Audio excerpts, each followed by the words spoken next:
In Denmark, a troll and his young son are playing happily in an open field. Their peaceful moment suddenly ends when a group of armed warriors on horseback appears in the distance. The troll father quickly realizes they are hunting him. He grabs his son and runs as fast as he can, trying to escape.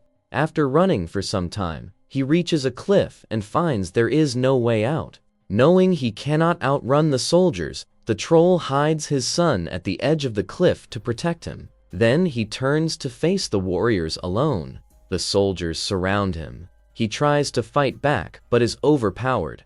One of the soldiers stomps on him, and another pours boiling liquid over his body. Severely injured and with no escape, the troll throws himself off the cliff and falls onto the beach below, where he dies. One of the soldiers goes down to check the body and confirms the troll is dead. Then he notices the troll's son standing near the cliff. Instead of killing the child, the soldier simply watches him. The boy's name is Grendel. He looks down at his father's body and can only grieve. He cannot fight or save him. After some time, Grendel cuts off his father's head and carries it to a cave where he lives. Years pass. The head decays into a skull, but Grendel keeps it with him.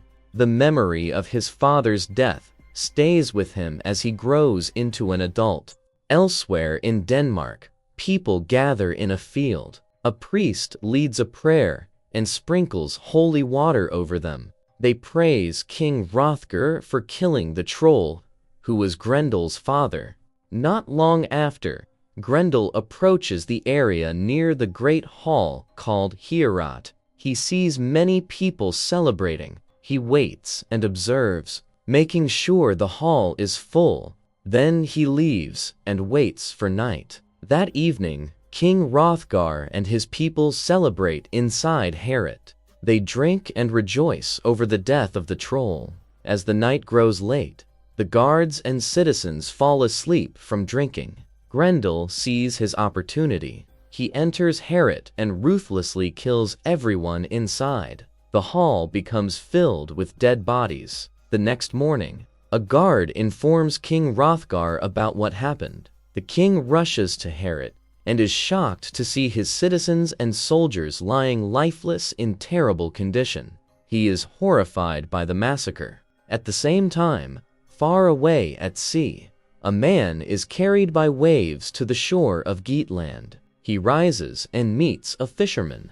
The man introduces himself as Beowulf. He explains that he and his friend Brekka were hunting walruses when he was swept away by the current. The fisherman offers him shelter and food. He asks how Beowulf feels about killing men with his sword. Beowulf laughs lightly and says it feels terrible. The next morning, Beowulf reunites with other warriors from Geatland. Later, a man informs them that the Danes are suffering because of a troll who was killing their people. He asks Beowulf to defeat the troll and bring honor to their land. Beowulf and his warriors sail to Denmark. The sea is dangerous and filled with monsters, but they continue despite their fear. Meanwhile, in Denmark, King Hrothgar angrily calls out for Grendel, demanding that he face him. Grendel appears after killing several soldiers. Hrothgar is shocked by how powerful and unstoppable Grendel looks. Without attacking the king, Grendel suddenly walks away. Hrothgar returns home and shows his people the bodies of his dead soldiers, and fear spreads among them. Later, Beowulf and his men arrive on the Danish coast. A guard greets them, but does not recognize them at first. Beowulf introduces himself and explains that he has come as a friend of King Hrothgar. They are escorted to the settlement, where a funeral is taking place. Beowulf notices a woman standing alone. He learns she is a witch named Selma, who is believed to see death before it happens. Soon, King Hrothgar comes out of Heorot, drunk but joyful, and warmly welcomes Beowulf. He is amazed that the boy he once knew has grown into a strong warrior. They embrace and enter Heorot together. That night, Hrothgar tries to give a speech, but becomes emotional. The queen speaks instead. Beowulf stands and promises that he will bring Grendel's head to the people. One man doubts that 13 Geat warriors can defeat the troll, saying, "Many strong men have already failed." Beowulf insists that he and his men will not sleep, but will guard Herod through the night. As darkness falls, most citizens and guards fall asleep from drinking. Beowulf and his warriors remain awake. Outside, Grendel approaches. Before entering Herod, he sees Father Brendan praying. Grendel comes close, but chooses not to kill him. Then he moves toward the hall. Inside, the Geat warriors hear footsteps and prepare to attack. When they open the doors, they find no one there. Grendel has disappeared. In the morning, Beowulf questions Father Brendan about the night before, but the priest gives no answer. Determined to find Grendel, Beowulf and his men ride into the mountains, fully armed. They climb dangerous slopes. One warrior, named Thorin, is almost injured by a falling tree. After hours of climbing, they reach the snowy peak. Meanwhile, Grendel is seen playing with skulls arranged in his cave, appearing strangely pleased. Seeing the harsh terrain and signs of danger, Beowulf and his men return to the settlement. In Denmark, citizens are baptized by Father Brendan in the river. Beowulf later speaks with King Hrothgar. He asks whether Grendel kills children.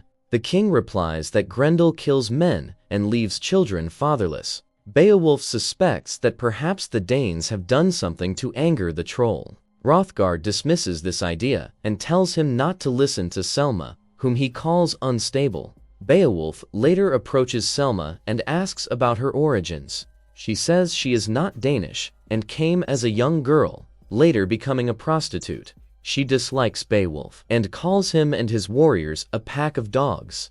She warns him that killing Grendel may not solve the problem.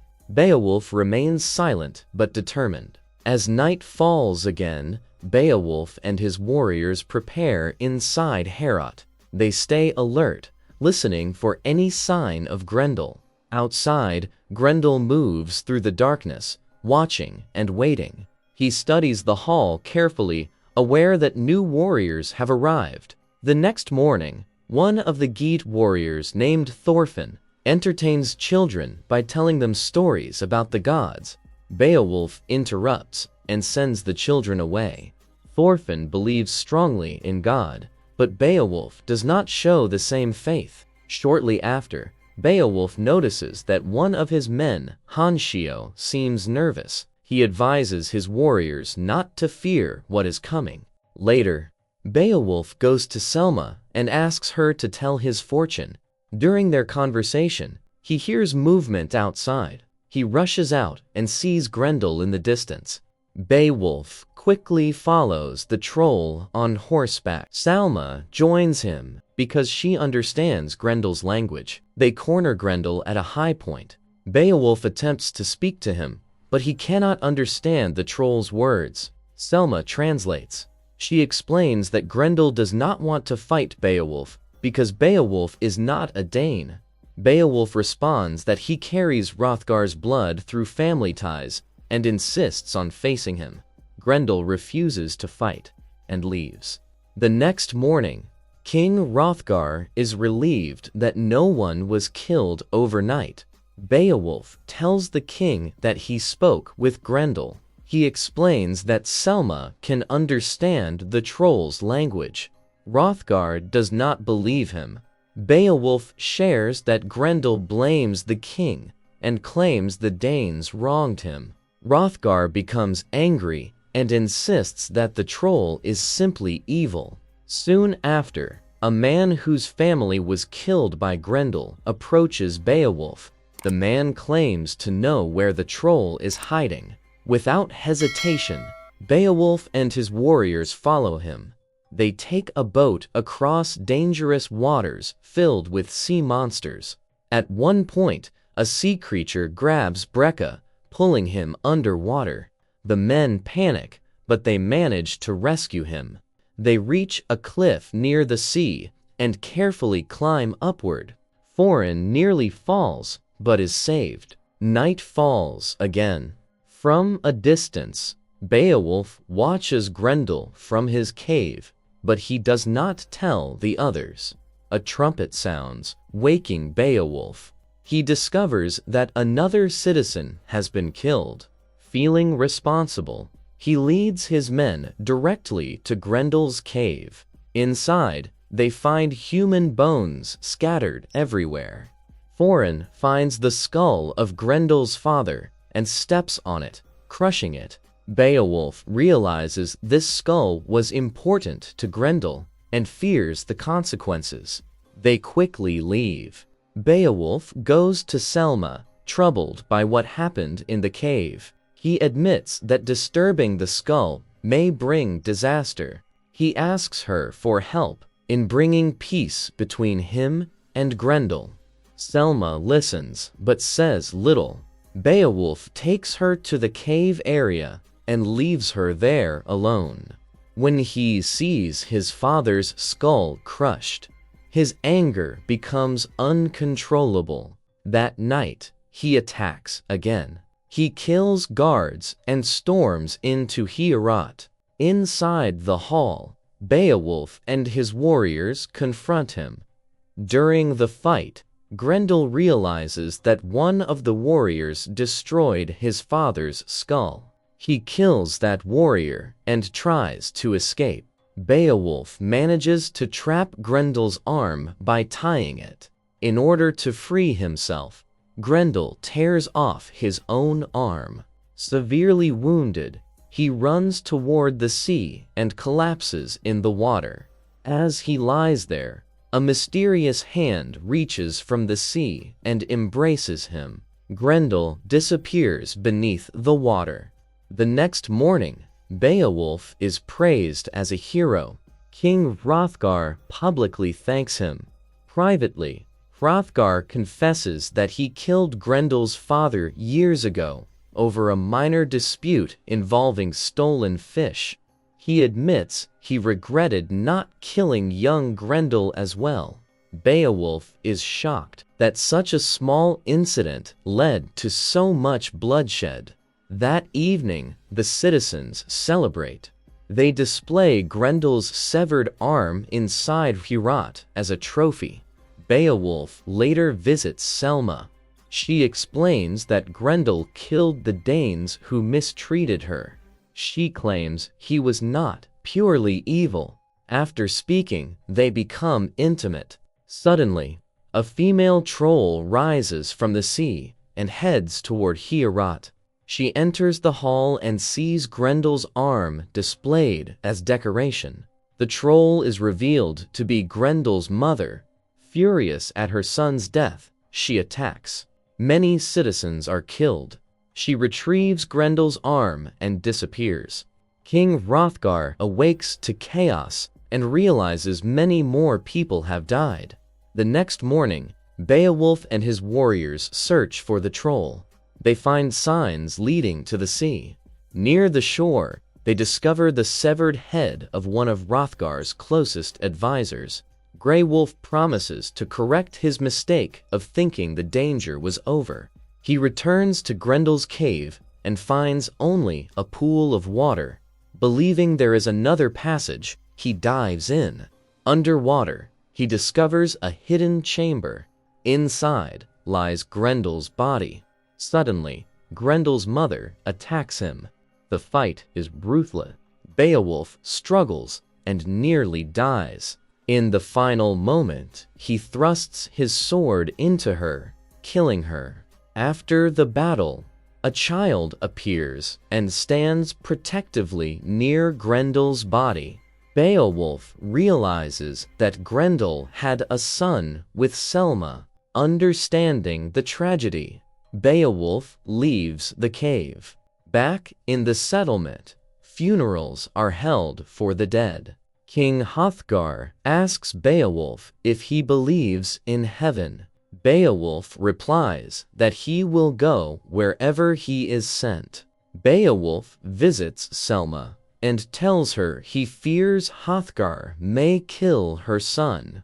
Selma insists her child will survive. She reminds Beowulf that he killed the child's father, just as Hrothgar killed Grendel's father. Beowulf then honors Grendel's body with a proper burial. From a distance, Grendel's young son watches silently. The next day, Beowulf and his warriors prepare to leave Denmark. They receive gifts from the king and sail away. As their ship moves from the shore, Beowulf looks back and sees Selma standing with her son, watching him depart. The ship continues toward Geatland, leaving Denmark behind. But the consequences of the past remain. And with that, friends, this story comes to an end. Tell us in comment how you like the explanation, and don't forget to like the video and subscribe to the channel.